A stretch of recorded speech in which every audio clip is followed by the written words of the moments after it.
Fiadanany tompo amintsika tsirairay avy miarabantsika rehetra natratranyity andro Pasika 5 sy 2 ity. Fety kristianina lehibe raha ohatra ka hoe fety nilazana azy fa indrindra ho antsika zanak'Andriamanitra, ho an'ny zanak'Andriamanitra rehetra dia tena manamarika ny tantarantsika sy ny fifandraisantsika amin'Andriamanitra izany hoe andro Pasika izany satria milaza fandresena ny Pasika efa resin'i Jesosy ny fahafatesana tsangana izy dia toy izany ihany koa ny tokony iainantsika eo amin'ny fiainantsika andavanandro rehefa miaraka amin'Andriamanitra isika. Anamariantsika an'izay rehetra izay ary dia asainay mpitiavana ianao anaraka an'ity fanompom-pivavahana ity ahafahantsika miditra bebe kokoa ao anatin'ny fanatrehan'Andriamanitra.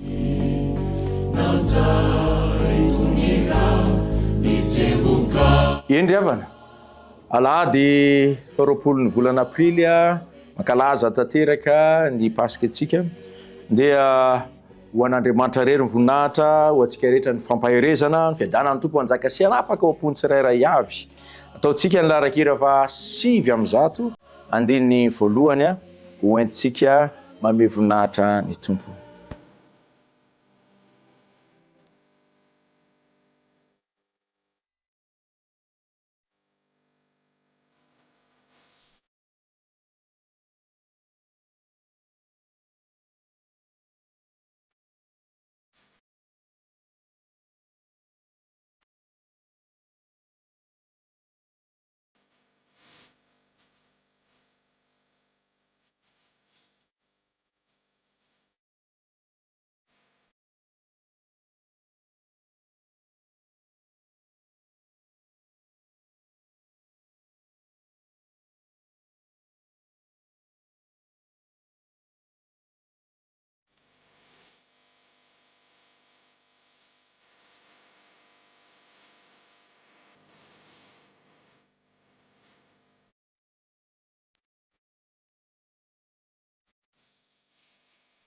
Ary mipana ivavaka sika riavana. Fitiavana lehibe nentinao tiavanao izao tontolo izao dia nanomezanao an Jesosy Kristy ilay zanaka ilay tokana mba tsy ho very izay rehetra mino azy. Ary izany no iainanay amin'ny alalan'ny fanasana masina, amin'ny alalan'ny Pasika kristianina dia avy mitoera manjaka Andriamanitra ary miaraka homana aminay mandrakariva amin'ny isan'andro sy andavanandro ny fiainanay. Raha ho vakiana sy hotoriana ny teninao dia misy matoko izay fa ianao andefa ny fanahinao masina, andraisanay ny famarinan'ny teninao ary ny teninao ilay loha orana sy farahorana manadio mandrakariva ny ao amin'ny aty fanahinay lalilao. Dia ho anao rery ny voninahitra Andriamanitra ray zanaka fanahy masina hatramin'ny taloha indrindra sy ho mandrakizay. Amen.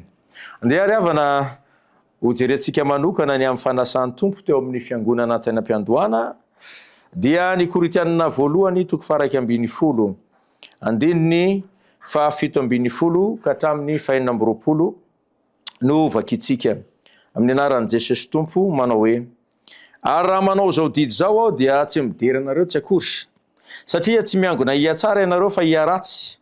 Fa voalohany indrindra raha miangona ao am-piangonana ianareo dia reko fa misy fisarahana eo aminareo ary mba misy inoko ihany izany.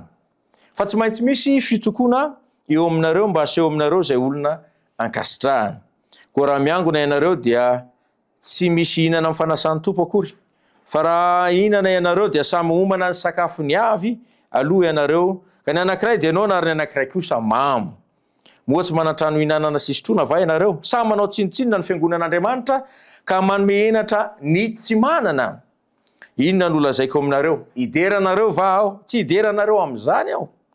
Fa izaho efa nandray tamin'ny tompo izay natolotra anareo kosa, fa Jesosy tompo tamin'iny alina izay namadiana azy dia nandray ny mofo. Ary rehefa nisaotra izy dia novakiny ka hoy izy: ity no tenako ho anareo, izao no ataovy ho fahatsiarovanay. Dia araka izany koa ny kapoaka rehefa nisy hinana kapoaka, ity no kapoaka dia ilay fanakena vaovaony amin'ny rako, izao no ataovy ho fahatsiarovanay. Naoviana no misotro ianareo. Fa naoviana ianareo no mihinana amin'itony mofo itony sy misotro amin'ny kapoaka dia manambara ny fahafatesan'ny tompo ianareo mandra-piaviny. Ny fanasan'ny tompo, ny Pasika kristianina izay nentina nankalazana ny atao hoe fanafahana ny zanak'Israely teo ambany fanandevozana Egyptianina. Ary raha ny marimarina kokoa raha jerenao anatin'ny hevim-panahy niendriky ny fanandevozana ara-nofo sy ara-tsaina rehetrarehetra dia manana fototra atao hoe fanandevozana ara-panahy. Ary zay raha mandinika tsara ianao am'izao vanim-potoana ny andro faran'izao dia tany aloha tany izay tena matanjaka no manjakazaka sy mitarika ny eto amin'ny tany. Zany natonga an'ireny hoe Hercule, Zambla, Tarzan, sisa sy ny sisa. De nivadika indray ny soatoavina de izay manam-pahaizana tany amin'ireny siècle de lumière reny dia izay manam-pahalalana, izay manana ny hevitra no mitarika sy mitantana ny tany sy izao tontolo izao. Ary ankehitriny amin'izao vanim-potoana iainantsika izao post moderne dia mivadika indray ny soatoavina fa izay manana herim-panahy, izay manana pouvoir surnaturel, zany no afaka manjakazaka sy manapaka ny tany. Ka hatrany amin'ny dessin animé ara de hitanao zany hoe pouvoir sy sisa sy ny sisa. De io jerentsika ry havana ny amin'ny fanasan'ny tompo izay napetraky Jesosy Kristy teo anivon'ny fiangonana, ary teo amin'ny fiangonana tainam-pirezana nentin'ny apôstôly Paoly ihany koa dia napetrany mazava mihitsy zany fanasan'ny tompo zany. Ho jerentsika hoe ny fanasan'ny tompo lalana makany ho any amin'ny fandresen'ny fiangonana. Ny fanasan'ny tompo lalana mitondra makany amin'ny fandresen'ny fiangonana. De eo zany, sanatrian'izany sacramentaliste atsika ka hoe ny sakramenta ny tena zava-dehibe indrindra ary tena mitondra ny fiainan'ny fiangonana. De io no mahatonga ny fahadiso-kevitra indraindray hoe rehefa akatoko ny fandraisana, rehefa handray kominio dia ohatrany manitsaka frein'izany daholo ny olona ny amin'ny fahotana. Fa rehefa tena dinihina dia amin'ny fotoana rehetrarehetra dia tena tokony hijery an'izay fiainam-pahamasinana, ny fifandraisana tafatoetra amin'Andriamanitra zay. De ary jerentsika amin'ny tapany voalohany ny olana nisy teo amin'ny fiangonana tao Korinto tamin'izany fotoana zany. Ary manao zao didy zao dia tsy midera anareo tsy akory satria tsy hiangona hiatsara anareo fa hiangona mba hiaratsy. Ny dikan'izay ny fiainan'ny fiangonana raha miara mivavaka, asa isaky ny asabotsy ve sa isaky ny alahady sa isaky ny zoma, na amin'ny fotoana manaona na lamesa na inana na sorona masina dia miangona mba hiatsara zany ny tanjon'Andriamanitra voalohany. Tanjon'i Jesosy Kristy zany amin'ny ataoko hoe fiainam-piangonana dia ho sehatra hiatsaran'ny kristianina izany fiainam-piangonana izany ry havana. Esehony atao hoe fiombonana matena iray. Ny fanasan'ny tompo zany izay anehoana ny hoe ny vatan'i Kristy nomena dia tena iray ihany, de tahaka izay ihany koa ny momba ny vatan'i Kristy dia ny fiangonana zany. Satria tato amin'ity fiangonana tao Korinto dia misy fisaratsarana ary mba hinoky any amin'izany hoy apôstôly Paoly fa inona ny antom-pisian'ny fisaratsarana mba ho aseho an'Andriamanitra izay tena kasitrahana. Ary zay no ampahirezana hoe ninona endrika fisarahana mety ateraky ny farim-piainana, fiaviana tsy mitovy, ny amin'ny resaka foko samihafa dia apetrao foana mandrakariva fa tsy tonga amin'ny fataterahany fiangonana raha tsy tonga Jesosy Kristy mampiakatra azy, mamolavola izay tena fiangonana marina. Amin'izay fotoana izay tsy tsony fisaratsarana. Izay fisaratsarana sy tokotokoany izay mba hanehoan'Andriamanitra marina iza ny tena ankasitrahany. Miorena tsara, aza miova, ny amin'ny fanasan'ny tompo, raha miangona ianareo, eo ilay fanakianana lehibe. Tsy ny fanasan'ny tompo ange ny raisinareo fa hinan-kaniny. Satria tamin'izany andro zany ny fanasan'ny tompo tany am-piandohana ny église primitive dia tsy tahaka ny amintsika amin'izao fotoana izao hoe symbolique divay kely na suro menamena na communion kely na ampahana mofo kely, fa tena fiarahana amin'ny sakafo agape, tena sakafo be mihitsy, divay ary tena rarakopana mihitsy ny tamin'izany fotoana zany ny sakafo teo ambony latabatra. Ny zava-nisy teo amin'ny fiainan'ny fiangonana nefa dia ny manan-katao mbola tsy manomboka amin'ny fanimpom-pivavahana dia efa misotro ny divay ka mamo. Na ny sasandray voky mandrezatra tsy hita mihitsy anaovana azy, nefa etsy andaniny samy hoe mpanakavy ny finoana samy kristianina dia misy ny nona, misy mipitrapitra. Zay no natezitra ny apôstôly Paoly ka nitondran'ny fanitsim-piangonana manao hoe ajanony fa tsy mandray ny fanasan'ny tompo ianareo fa ny kibonareo no Andriamanitrareo. Zany ry havana mbola ampieritrretana ny kristianina mandraka ankehitriny, sao dia ny kibontsika no Andriamanitsika, sao dia ny antony mahatonga antsika makany am-piangonana dia misy tombotsoa manokana izay ivelan'ny tombotsoa an'Andriamanitra. Zay ny fanitsiana. Ary nametrahany apôstôly Paoly hoe fa izao efa nandray tamin'ny tompo tamin'iny alina iny, izay atolotro anareo kosa. Zany hoe institution divine, rafitra masina ny fanasana masina, ny fanasan'ny tompo. Nanolotra ny tena izy, ity no tenako izay atolotro anareo fanolora tena izay nataon'i Jesosy dia feno sy tanteraka fa natitra hodorany zany. Zany hoe tsy nisy nitazominy ho azy fa nomeny tanteraka ho famonjena ny olona. Noho izany dia mananjo Jesosy Kristy amin'ny alalan'ny fanasany tompo ao anivon'ny fiangonana hitaky ny fanolora-tena ny fiangonana feno sy tanteraka. Fa tsy hoe mandeha mivavaka rehefa mazoto, mandeha mivavaka rehefa afaka. Fa amin'ny mahazanak'Andriamanitra ny fiainana fiangonana, ny fakanesana famonjena fiarahana mivavaka dia heverina fa lahara-pahamena amin'ny fotoana rehetrarehetra. Zany mahatonga ny mpanoratra ny epistily ho an'ny Hebreo hoe aza mahafoy ny fiarahanareo mivavaka tahaka ny fanaony sasany. Satria ao anatin'ny fiaraha-mivavaka io le hoe miangona mba hiatsara. Raha dinina zany atao hoe nanomboka ny taona 2024 aty amin'ny volana aprily tsika izao misasaka. Manahoana ny fiatsarana atao anatin'izay fakanesana ny ampiangonana zay. Ka ny makany ampiangonana raha mbola fanontaniana mipetraka ny atsara ve maky ave fa ilay kamo tsy mandeha mivavaka. Dia eto ity Pasika ity zany iantsona ny vahoaka an'Andriamanitra malagasy tsy hakanavaka hoe aza mahafoy ny fiarahana mivavaka. Ary eo amin'ny fahaterena indrindra ny jerena ny olona zay tena mahafoy ny amin'ny hoe hoany amin'ny asa fanompony an'Andriamanitra. Fa tsy hoe rehefa mba milamindamina na hoe rehefa mba malaladalaka tsy tian'Andriamanitra raha ny sombitsombony natao filany tsy mahita zany Andriamanitra zany riavana.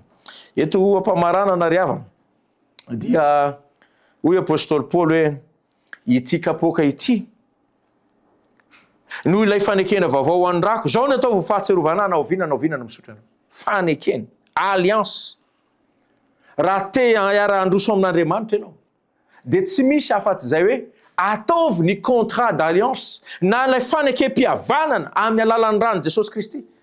Tsaiko zao tatoato tamin'ity volana faraparan'ny mars sy ny fiatombohan'ny volana aprily ity, raha inona ny nalatsaka ao taiza ary nentina nanaovan'inona izy io ampandrosoana ny firenena, ampandrosoana fiangonan'Andriamanitra sa nanaovan'inona. Fa ilay raha tokana eken'Andriamanitra alatsaka mba famonjenao any maro dia tsy misy afa-tsy ilay zanak'ondry tsy misy kilema dia ny rany Jesosy Kristy zany riavana. Ry malagasy mpiray tanindrazana, ry fiangonana kristianina, atsaharo ny fandatsahana sorona sy fanatitra fefa vitan' Jesosy Kristy teo amin'ny hazo fijaliana ny zavatra rehetrarehetra. Tsy misy fanadiovana, tsara ny midio, tsara ny mifampiavana, fa raha tsy miivo amin'ny Jesosy Kristy zany, raha tsy miivo amin'ny hazo fijaliana zany, raha tsy atambatry ny rano Jesosy latsaka teo a-Kalvari zany, dia fanompo-tsampy zany riavana.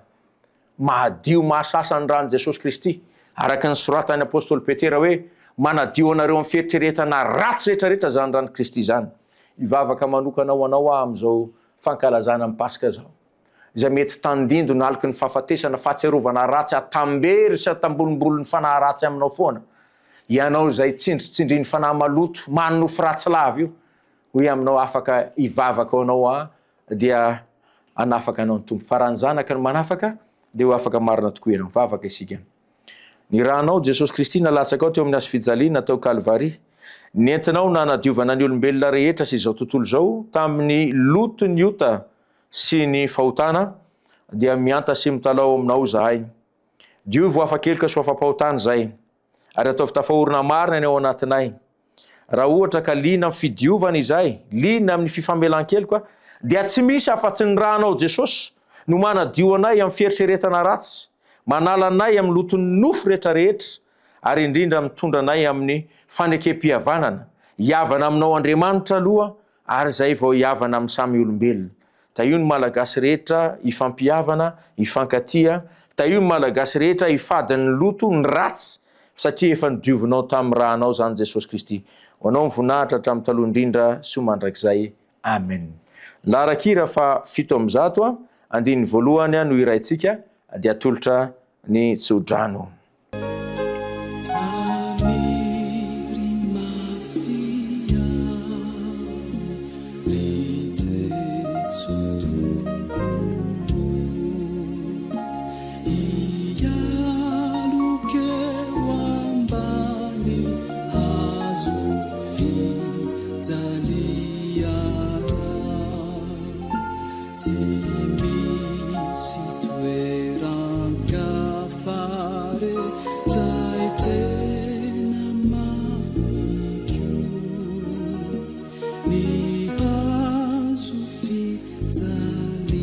Zaliana no fim.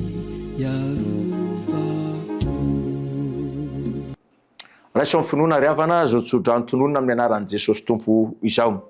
Fa ny rano zanak'ondry tsy misy kilema izay niala tamin'ny maty ho amin'ny fahagagana lehibe ho amin'ny fahavelomana mandrakizay, anadio antsika rehetrarehetra ho afaka amin'ny lotom-piainana, lotom-toetsaina sy lotom-panahy, ary hanafaka antsika mahereza sy matanjaha fa efa nahafafin'i Jesosy amin'izao firenentsika izao ny rany ka adio sy hanafaka antsika. Ho anao rery ny voninahitra ray hatramin'ny taloha indrindra sy mandrakizay ary manjaka miandriana eto amin'ny firenenay. Amen. Tonga soa ato anatin'ny fotoana izay andraisantsika ny toriteny amin'ity anio ity, anasananao ampitiavana anaraka an'izay, andraisantsika lesona ihany koa indrindra ho fampitomboana ny fiainam-panahintsika. Ndahora anaraka an'ity toriteny anankiray ity. Alahady ny Paska, ary ny tena marina dia alahady ny fitsanganana amin'ny maty. Fotoana izay tena fankalazana lehibe ho an'ny kristianina izany ka andeha isika andeha hijery andalana soratra masina izay miresaka amintsika an'izay tranga izay alahady maraina tao anatin'izay 2 fotoana lasa izay ny trangana izay dia tamin'izany alahady maraina izany dia misy ny ten'Andriamanitra izay manambara antsika ny tranga tamin'izany fotoana izany dia ny Matthieu 7:20 ny andininy 1 ka hatramin'ny 9 no andeha vakintsika ny amin'izany. Ary tamin'ny aliny sabata, raha vao nazava ratsy ny andro voalohany amin'ny herinandro, dia avy izaha ny fasana Maria Magdalena sy ilay Maria anankiray. Ary indro nisy horohorontany mafy fa nisy anjelin'ny tompo nidina avy tany an-danitra dia nankeo ka nanakodiany vato dia nipetraka teo amboniny. Ary ny fijery azy dia tahaka ny helatra ary ny fitafiany fotsy tahaka ny oram-panala. Ary ny mpiambina ny vato-po no ny fatahorana azy ka tonga tahaka ny maty. Ary ny anjely namaly ka nilaza tamin'ny vehivavy hoe aza matahotra ianareo, fa fantatro fa Jesosy izay efa nombona tamin'ny hazo fijaliana no tadiavinareo. Tsy ato izy fa efa nitsangana araka izay nolazainy, avy ka jereo fa tao no nandreny tompo. Ary mandehana faingana ka lazao amin'ny mpianany fa efa nitsangana tamin'ny maty izy, ary indro mialohanareo ho an'ny Galilea izy, ary any no ahitanareo azy indro efa nilaza taminareo aho.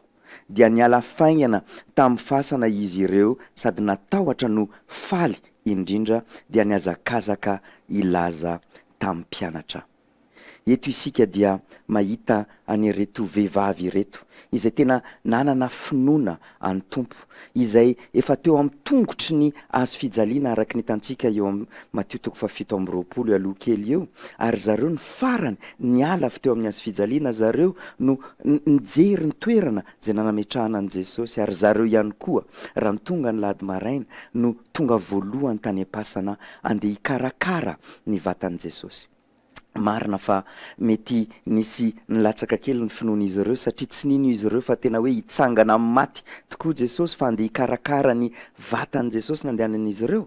Fa izy ireo no nanantona an'izany fasana izany. Ny mpianatry Jesosy efa niparitaka nitsoaka daholo noho ny tahotra. Ary eto amin'ny ireo andininy izay nivakintsika eto dia tena hitantsika fa izany hoe tahotra izany no fihetsepo tena manjaka ao anatin'izany andalatsoratra izany.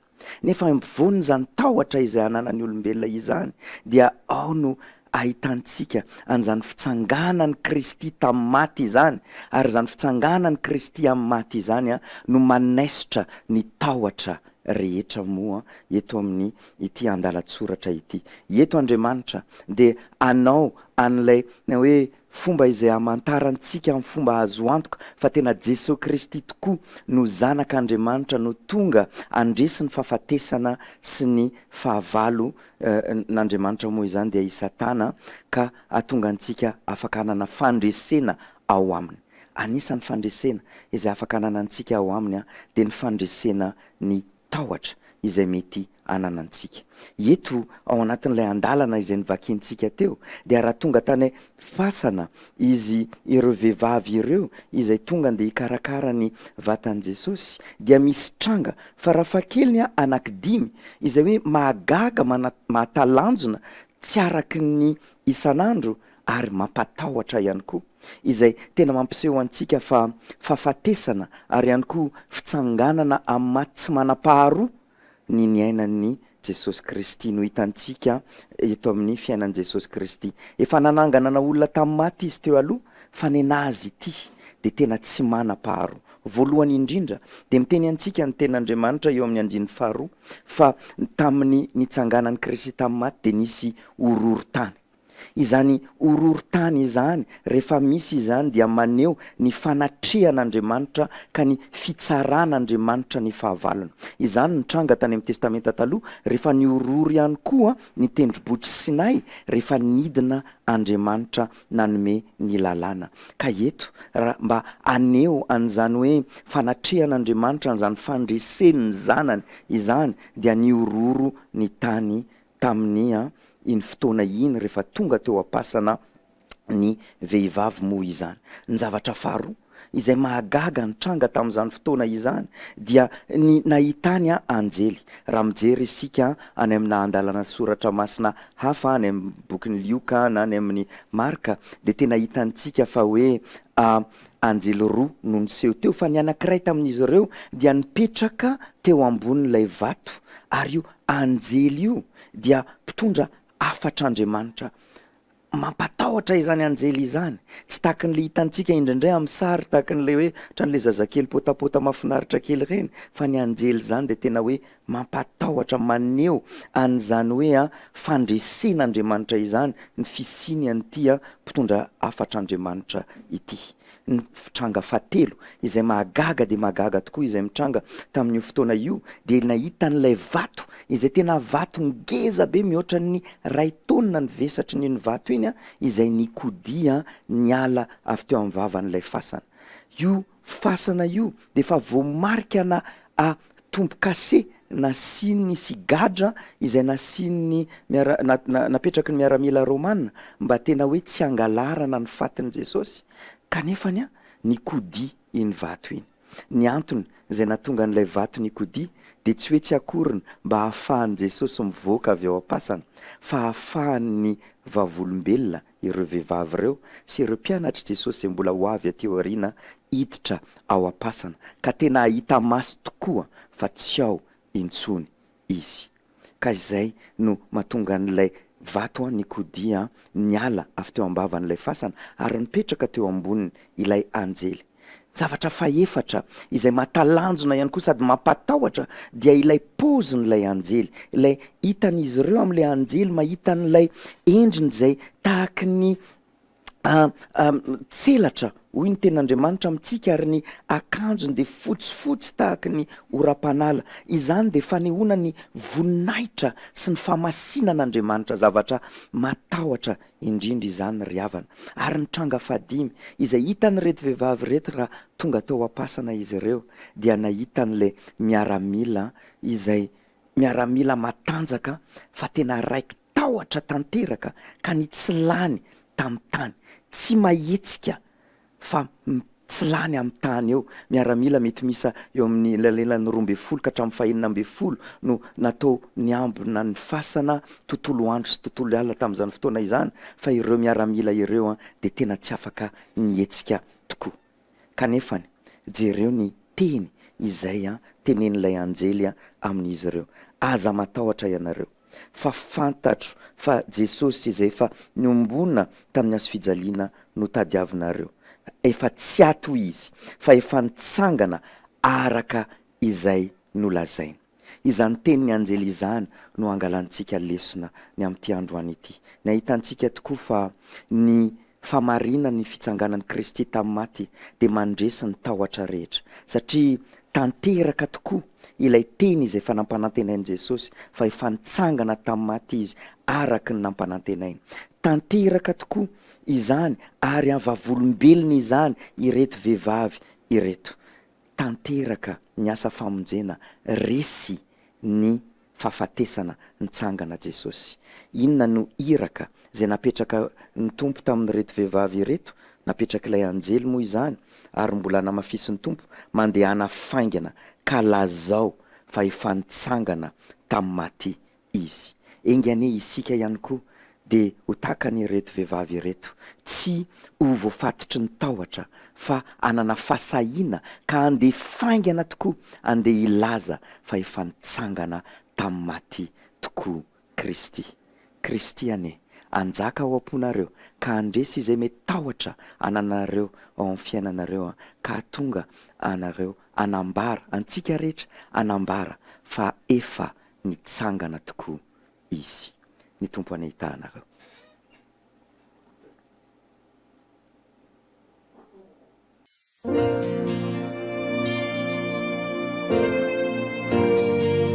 Ny Paska dia midika fandresena. Rehefa miaina fiainam-pandresena isika satria manana an' Jesosy dia tokony hiaina ao anatin'ny fiainana tsy misy tahotra ihany koa satria ny tahotra dia efa noresen'i Jesosy tany nandritra ny Paska. Isan'andro isika dia mila manana fiainam-bavaka mandresina izay tahotra any anatintsika izay ary mampandresy ny herin'ny rahan'i Jesosy izay nirotsaka teo amin'ny hazo fijaliana eo amin'ny fiainantsika andavanandro. Dia tsy vita amin'ny tenenina fotsiny izay zavatra rehetra izay fa ilayntsika ny mifandray amin'Andriamanitra amin'ny alalan'ny vavaka, amin'ny alalan'ny fiderana azy ary indrindra ihany koa amin'ny fandraisana patokiana ny tenin'Andriamanitra. Izay ny fintina fohy mahakasika ny toriteny izay narahantsika teo fa andray vahiny indray.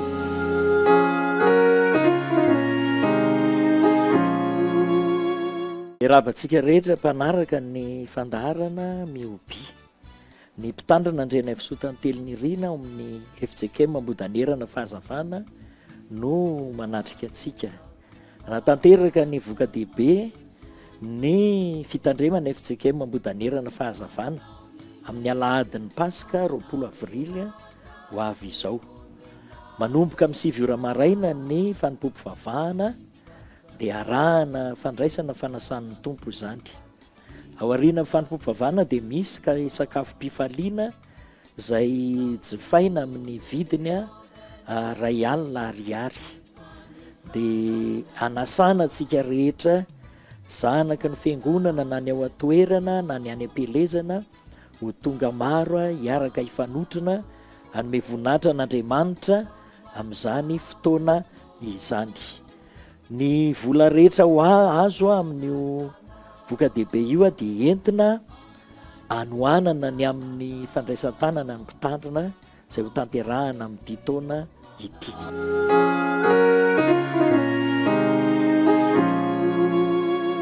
Mandray vahiny ny fandaharantsika amin'ity alahady Paska ity dia miaraka amintsika eto Monsieur Nono izay coordinateur-ny antoko-pihira ny Koraita. Antoko-pihira ny Koraita moa efa fantatsika fa ao amin'ny FJKM Manaritra Finoana no misy azy ireo.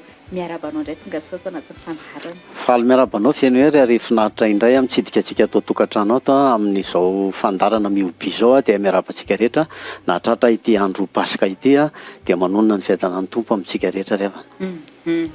Misy moa ny fotoana lehibe izay karakarainareo dia hitondra fanentanana mahakasika an'izay ianao inona no azo ambara mahakasika an'izay? Marina izany fiainoery ny alahady fa 7 amby 20 ny volana aprily avy izao no alahady natokany fiangonana FJKM Manaritra Finoana hitondranam-bavaka ny antoko-pihiran'ny Koraita amin'ny asa san'izy ireo mandritra ity taona 2020 sy 2021 ity.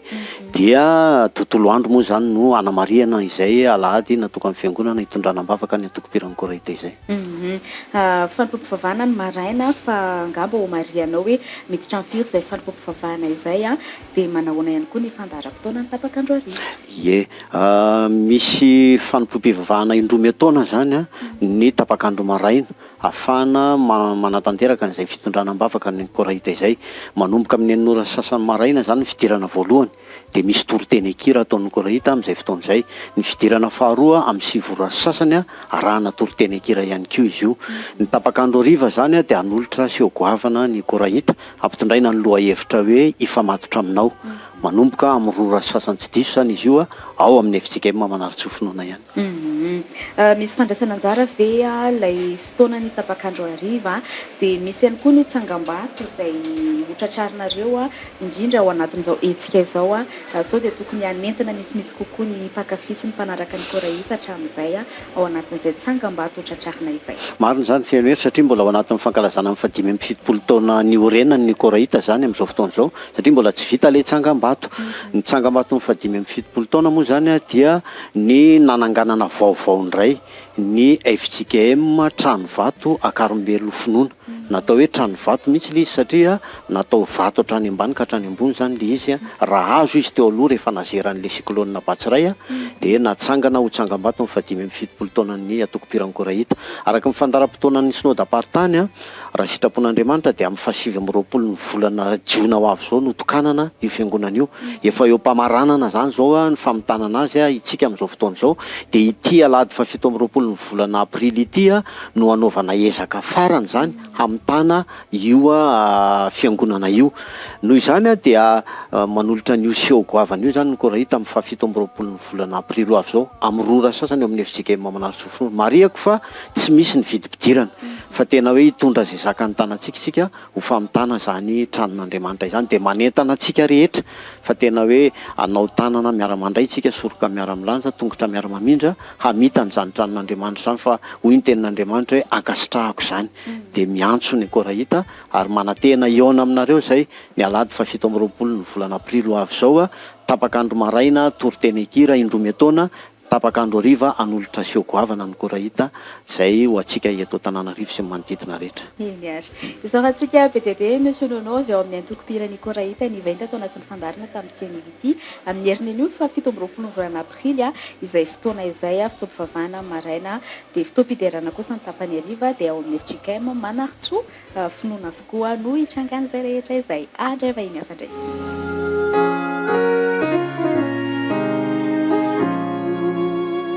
Vahintsika manaraka amin'ity anivity dia madame Liva Alperana izay avy eo amin'ny zanakam-pielezana FJKM Vinany Tepolo Malala dia miarabanao tonga azy fosiny hatratramin'ny Paska ihany koa. Dia faly miarabanao feno hery faly koa miaraba ny vahoakan'Andriamanitra rehetra amin'izao fotoanan'ny Paska zao dia velona ho antsika ny tompo araka ny teny iraisana manona fiadanan'ny tompo amintsika rehetra isa-tokantrano isam-batan'olona. Mino izay fa misy ny fandaharam-potoana tiana ho zaraina matoa tonga atao anatin'ny fandaharana dia eto ianao ilaza mahakasika an'izay zavatra karakarain'ny zanakam-pielezana FJKM Vinany Tepolo Malala izay. Araka ny efa mandeha any amin'ny fampelezan-kevitra rehetra any dia henontsika fa voka dehibe any zanakam-pielezana Vinany Tepolo Malala ny alahady fa 17 ny avril 2020 sy 2020 izay mitomboka amin'ny 7 maraina any tanana ary tena iantsonantsika rehetra zanakam-pielezana Vinany Tepolo Malala anotrina n'io fotoana io fa endrayntsika ny miona amin'ity taona ity dia matoky ny fahatongavantsika ary tiana hotsim-pihana hoe ao aorianan'ny fotoam-pivavahana dia hisy ny fiarahana misakafo izay andraisana anjara kely dia kely fa kotsany fiarahantsika miombona sy miara-misakafo no tena zava-dehibe. Eny an-tanindrazana moa zany ny fotoana amin'io zany hoe ny amin'ny FJKM Vinany Tepolo Malala mihitsy tsara patsahiviny madame Liva Alperana ihany angamba ny ora dia fanamafisana ny fanentanana ihany koa hoaniny any an-tokantrano. Ie dia mbola verina ihany fa amin'ny 7 maraina zany no fiaonantsika dia indro misy tenin'Andriamanitra atao ho marika angamba no entintsika tsirairay avy amin'ny anaran'i Jesosy manao hoe entonareo ny fahafolo-karena rehetra ho amin'ny trano fireketako mba asinkanina ao an-tranoko ary izaho toetra amin'izany ho Jehovah tompony maro raha tsy voako ny varavaranlanitra ho anareo ka ampidinako fitahiana manana ambiampy ho anareo. Malaki 3:10 dia manantena ny aonantsika rehetra raha havana nda ho ary veloma tompoko amin'ny anaran'i Jesosy. Eny ary isaorantsika be dia be madame Liva Alperana izay avy eo amin'ny zanakam-pielezana FJKM Vinany Tepolo Malala dia izay voka dehibe ny zanakam-pielezana izay moa dia ny 17 ny volana aprily ho avy izao manomboka amin'ny 7 maraina eny an-tanindrazana toizantsika hatrany fandaharana.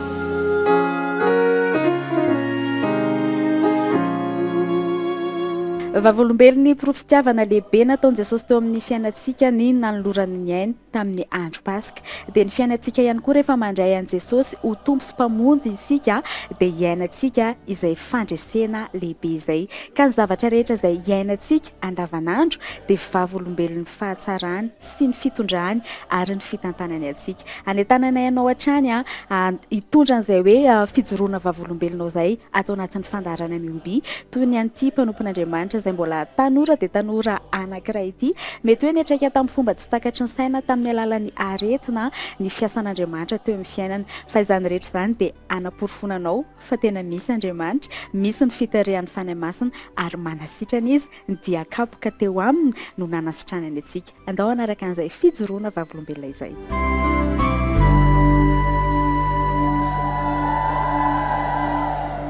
Miarabantsika tsirairay avy manaraka izao fandarana izao. Anio dia hijoro vavombelona amintsika ny amin'ny nanasitranan Jesosy Kristy fa mialohan'izay dia mba hiaraka hivavaka isika. Jesosy io raha mba afaka mijoro vavombelona eto androany dia noho ianao. Taoko mitateraka izay rehetra momba ahy sy izay rehetra mikasika ahy fa ka tena hoe ianao sy ny asanao no hita eto androany. Fa ny masonao ka sy io izay rehetra manaraka izao fijoroana vavombelona izao. Mba handray izay anjara fanasitrana vohomana ho azy ny tsirairay avy. Misaotra iray, amen. Tamin'izaho vao teraka dia hitan'ny dokotera fa tsy naina intsony satria taraiky ny nivoahako tao an-kibo mamanay. Ka tsy maintsy indray animena be vao nisy fofinaina indray. Vela fa taorian'izay lasa tazana aretina maro toy ny spasmofile, allergique sy asthmatique. Ny spasmofile moa dia miseho amin'ny alalana fihetsem-po, izany hoe na faly na malahelo na misy zavatra matezitra dia lasa sepitra mitondra makany amin'ny lasa torana mihitsy ary nandritra ny taona maro ny aina an'izany ary efa nitsaboana moa za mitondra fanakorotanana teo amin'ny fiainako izany aretin'izany ary efa lehibe moa za dia nisagrave ny tahako vao maika ny nanao crise foana après même na ny ampianarana ary dia misy an'izay fihetsem-poko izay lasa mizatra matezitra ana ny ampianarana, misy ankizy manafotoana ana ny ampianarana dia lasa sepitra dia anka lasa alain'ny nenay mihitsy rehefa ny ampianarana satria marary dia tany amin'ny dokotera foana tsaboina aman-taonany manatona spesialista maro ary manaraka traitement fa nefa ny tsy mahita vokany.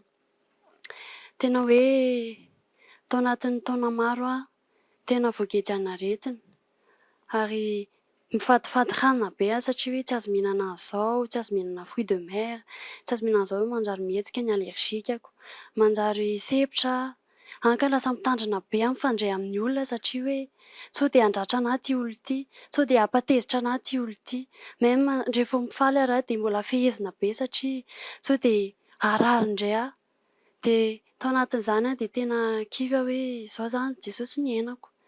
Izay raha teo hoe efa kristiana efa antenan'i Jesosy tanteraka fa nefa tao anatin'izay dia tsapako hoe ory izay raha teo mivavaka fa za moa tena hoe amin'ilay hoe rotina zany dia mivavaka fotsiny zany satria hoe kristiana satria efa taizana tao anatina fivavahana kristiana. Fa tao anatin'ny aretina dia tena tsapako hoe mila an'i Jesosy satria tena tsy vitako intsony efa ny olona koa hoe efa izay zany no fiainako andeha naroatra ny aina zany satria efa ho faty zany efa tena ny olona hoe raha reto aretiny reto zany no miseho eo amin'ny fiainako foana dia tsy hoe elavelona zany dokotera koa efa tsy hitan'ny dokotera intsony izay lazaina anahy satria grave ny aretiko manomboka mihereraka tsy mety mitombo mihitsy fa mijanona kely be foana na ny namako raha gaga mihitsy mahita anao hoe fa te malenina loatra za moa tsy dia tena hoe mifandray be amin'izan'iza taloha fa dia tena hoe za rery tia irery tsy tia miarakaraka be amin'ny olona fa tiako hoe za rery satria tsy tiako ho fantatry ny olona hoe misy an'izany aretiny izany nge za satria za manararaotra hoe andeha hiaina maximum amin'ny fiainako satria efa ho faty efa tsy hiaina fiainana zao intsony zany dia malahelo hoe zaho foana ve zany Jesosy ho any iainako dia tsy hiainana fiainana mba libre amin'izay mety amiko ve ho za dia tao anatin'izay dia isam-bolana tsy maintsy manaraka traitement any amin'ny dokotera, tsy maintsy atao sous sérum isam-bolana rehefa makany amin'ny dokotera rehefa mihetsika ny crise dia efa rotina dokotera fotsiny mamiana fanafody hoe ity indray satria isako makany dia tsy maintsy izay foana no omen'ilay dokotera anahy omena fanafody fampatokizana mihitsy indraindray satria amin'izay mba hoe rehefa mihetsika ilay crisen'ilay foko dia amin'izay mba matory dia tao anatin'izay dia tena malahelo tena ohatrany hoe tsy nanana fiainana mpe tsy nanana mba zay fiainako mihitsy aho zany fa ohatrany hoe ao anatin'ny aretina dia voagejan'le aretina dia lasa indraindray aho rehefa le manaratra miainana fiainana dia lasa manoratra amin'ny zavatra tsy izy indray ary avy eo fa tao anatin'izay fotoana rehetra izay aho dia farany aho tsy nety nihinana fanafody intsony farany aho tena leo hoe zaho tsy hihinana fanafody intsony na marary dia hijanona ao an-trano lasa tsy miteny amin'iza n'iza aho rehefa marary rehefa tady hetsika ilay kriziko dia tsy miteny an'iza n'iza intsony aho fa manafina dia retaka irery eo ilay izy dia tsy mety hihinana fanafody aho tsy mety hanakany amin'ny dokotera izany intsony aho fa hozy izy aho hoe Jesosy eo vitanao io mino aho fa ianao tena misy ianao Jesosy dia fantako fa hainao manasitrana anahy ary tena nino aho nanomboka niakatra amin'ny finoako hoe vitan'i Jesosy ny fiainako na ho faty aho na ho velona aho dia fantako fa Jesosy manana fivotra ho anahy dia tao anatin'izay fangitahitako ny fahafahan'izay dia tao anatina fotoam-bavaka anankiray no nampiasain'i Jesosy tena hoe nikasy anahy nampiasainy nandraisako fanafana sy fanasitranana tao anatin'izay fotoan'izay aho tena tsapako hoe tena nangetaheta fanasitranana tena nangetaheta hoe ho afaka amin'izay aho dia hozy izy aho hoe Jesosy eo ninona mety hoe hiainako androano aho mety hoe mety foana ho aho Jesosy izay ataonao amin'ny fiainako na harary aho na ohatran'ny fa raha hitanao hoe izao Jesosy mampety aho dia tsy manino aho fa te hatoky anao fotsiny aho fa tao anatin'izay fotoan'izay tena tsapako izy tena fofinainy tena hoe reko namelona anahy reko nitsoka teo amiko ny fofinainy ary tena reko hoe nisy raha vaovao ohatry ny nikirina tany anatiko na nadio sy na nasitrana anahy tamin'izay fotoan'izay dia nanao analisany amin'ny dokotera aho efa tsisy aretina intsony aho tsisy hoe alerzika na hoe areti-po intsony aho tamin'izay tsy inona dia tena hoe izako marary aho dia mivataka rehetrarehetra aho to dia malemilemy daholo rehefa marary aho dia tena manahirana ny dadanay sy mamanay mihitsy ary tena lany vola be mihitsy izay amin'ny fitsaboana anahy fa nanomboka tamin'izay fotoan'izay aho tsy mba nentina tany amin'ny dokotera izany intsony aho tsy nisy nitaraina izany intsony hoe marary na ohatr'izany fa tena tsapako Jesosy tena nanasitrana anahy tsapako Jesosy tena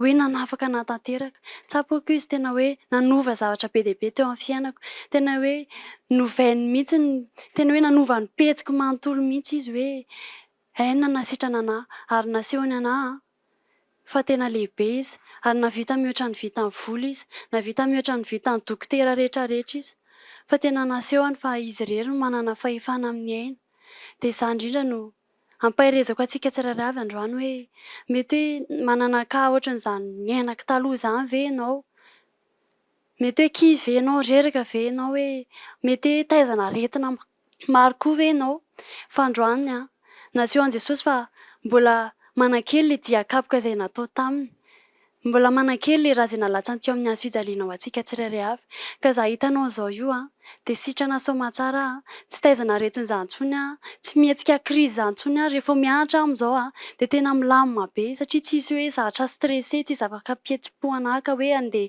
hosevitra indray fa androany tena faly aho izao io tena hoe mijoro vavombela aminao androany hoe tena mahay manasitrana izy ary raha tena mino anazy ianao raha tena matoky azy ianao dia ho ataony aminao izay rehetra iriny fonao satria hozy izy ny ten'Andriamanitra hoe tsy lozana fahafatesana fa mba anehoana ny voninahiny mety mbola ampiranonokako ary ngamba mety hiainanao fa androany dia tena te hampahery anao hoe tena misy Jesosy tena miasa izy ary izy manana fotoana tsara izy ary nasehona hoe tsy amin'izay matery anahy na amin'izay mety amiko fa tena nasehony hoe manana fotoana izay mety aminy izy ary mizahatra eny endrasany indraindray amintsika sy ianao dia nifatikitsika anazy ny finoantsika anazy ny endrasany amintsika hoe ino anahy ve ity zanako ity ary ny zavatra rehetra izay lalovantsika androany tahaka an'ilay niteneniko teo hoe tsy lozana fahafatesana izy ny ten'Andriamanitra fa mba hanehoana ny voninahiny ary izao tena hoe hisaotra anazy amin'ny zavatra izay rehetra navelany lalovaka satria mba ahafahako mampahery ny olona izay aty aoriana izay miaina-ka tahaka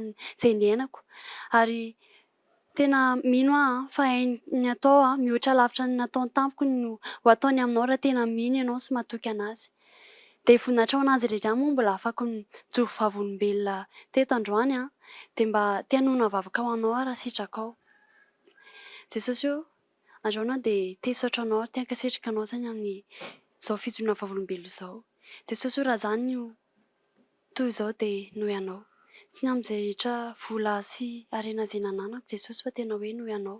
Te hisaotra anao ihany koa ny amin'izay rehetra navelanao ny ainako, izay rehetra navelanao ny soa teo amin'ny fiainana dia te hisaotra anao aho. Dia androany koa tsisy mivavaka ho an'ny olona tsirairay avy izay manaraka izao fandaharana izao ka mahita izao fijoroana vavolombelona izao. Ka niza mety hoe niaina izany zavatra ohatry ny iainako izany. Dia haiko Jesosy fa hainao nanasitra anahy dia hainao koa fa ny masina no manao mihoatra ny vitanao tamiko amin'ny olona tsiray avy izay manaraka izao fandaharana izao. Androany ray aho dia tena hoe aoka ny fofinainao hikasika, aoka ny fofinainao hamelona indray ny tsirairay avy izay ao anaty tsy fahasalamana androany. Hainao ray aho manasitra anahy tsirairay avy eto indray androany. Aniza mahita izao fijoroana vavolombelona izao dia tena hoe handray ny kasika ao, handray ny fanasitranana avy aminao izay efa voahomana ho azy ny tsirairay avy. Ary tsisy na dia iray ary tsy handray avy aminao eto indray androany. Fa tena hoe hainao ny azy, hainao ray aho tena hoe hanasitrany, hainao ray aho tena hoe hamelona indray ny fahasalamana ary tena hoe hanova ny tantaram-piainan'ny tsirairay avy izay manaraka izao fandaharana izao ianao. Ary misaotra ray aho satria hainao atao ny zavatra rehetra ary ataovy amin'ny fotoananao ny zavatra rehetra satria matoky anao izay dia minanao sy ny fitarihanao izay dia te hisaotra anao foana izay Jesosy satria zavatra rehetra izay avelanao eo amin'ny fiainanay Jesosy dia fanehonao Jesosy hoe misy solution daholo ny zavatra izay lalovanay. Dia androany Jesosy dia mino izay efa tsy lozana fahafatesana tokoa ny antony zavatra izay lalovanay fa mba hanehoana ny voninahitra ao. Dia fantatra hoe efa manana planinao ianao, manana fihevitrao manokana ianao Jesosy. Dia ka tena hoe ianao nikasika ny fon'ny tsirairay avy. Ianao tsy namerina amin'ny loha fahasalamana ho an'ny tsirairay avy androany. Ary tena hoe hamelona indray ny fiainana tsirairay avy amin'ny fatkina. Ame Jesosy tena hoe fofinaina vaovao anatin'ny tsirairay avy ianao ary tena hoe le ranao izay nalatsaka teo amin'ny antsy-fijaliana mba hanakery amin'ny tsirairay avy. Dia misaotra ray io ny amin'izao fahafahako mijoro vavolombelona izao dia mba hanakery amin'ny tsirairay avy izany vavaka izany. Misaotra ray io, amen. Dia mba te hanasanao koa izay misy fotoana izay isaky ny asabotsy amin'ny 7 sasany ka hatramin'ny 12 mba tena hoe hanasaina ianao mety hoe efa manana fiangonana ianao, mety hoe tsy manana koa ianao fa mba raha te ahita ny asan'Andriamanitra ianao dia tena manasa anao izay fa hikasika anao fa ny masina hikasika anao ny heriny ary tena ho hitanao ny asany eo amin'ny fiainanao. Dia manasa anao izay ary tena ho raisiny ampitiavana be ianao dia tonga hava-soa daholo tompo. Tahiny Jesosy.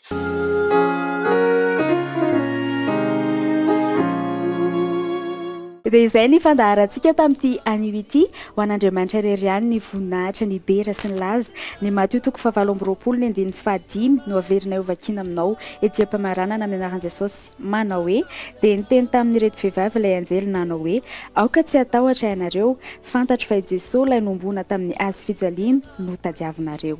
Amen. Isaorana ekipa teknika rehetra, isaorana ihany koa ireo mpanompon'Andriamanitra izay ny fanolotanana tatao anatin'ny fikarakarana sy ny fanatodisana an'ity fandaharantsika ity.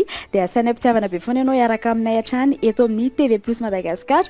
Ao anatin'izay fiarahanao amin'ny TV+ Madagasikara izay dia aza adinoiny ny sabotsy fa-3 ny volana May ho avy izao ny fotoanantsika manomboka amin'ny 7:00 dia ny toerana dia eny amin'ny 5 étoiles eny Ivatona ny Sheraton moa izay ahafantarany maro azy ao anatin'ny fankalazana ny 10 taona ny fandaharana tondresaka sady fotoana mambe ihany koa iarahanao amin'ny TV+ Madagasikara ny vondrona iray manontolo mihitsy. Manentana anao ampitiavana be anjifa ny fanasana ety amin'ny TV+ Madagasikara efa mandeha no fampahafantarana miaraka amin'ny laharana atsika ny tokantrano dia tsy diso anjara ihany koa ao anatin'ny fanarahana mivantana an'izay fotoana mambe ho antsika mpanaraka sy mpankafy ny TV+ Madagasikara izay ny thème moa rouge et noir arak'izao hitanao amin'ny sary izao dia manasa antsika mpitiavana be ao anatin'izay andro Pasika, fetin'ny Pasika tsara ho foana fa zanak'Andriamanitra ianao mahay mifety am-pilaminana, mahay mifety manome voninahitra an'ilay mpahary ianao. Veloma tompoko, tahiny Jesosy daholo.